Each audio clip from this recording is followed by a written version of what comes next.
Kā izmantot mākslīgo intelektu savu investīciju analīzē vai jaunu ideju meklēšanai?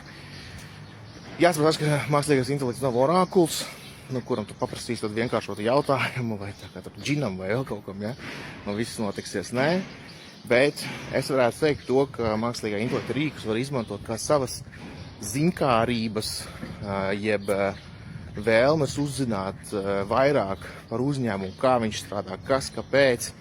Tur mākslīgais intelekts var būt šis te pagarinātājs, pastiprinātājs, jeb ar lielāku spēku, ātrākā laika periodā, kur mēs varam pajautāt jautājumus, kā strādā šis bizness, kas ir faktori, kas to ietekmē. Arī tur nav teiks, ka tas būs 100% pareizā atbilde, bet tā vismaz varētu būt, ka mūsu potenciāli var ietaupīt diezgan daudz laika. Ar to mākslīgo intelektu rīkus mēs varam ļoti labi izmantot kā tiešām tos savas zinkārības paplašinātāju, pastiprinātāju.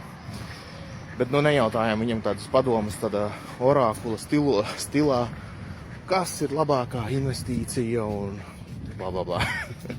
Bet izmantojam kā savu zinkārības paplašinātāju.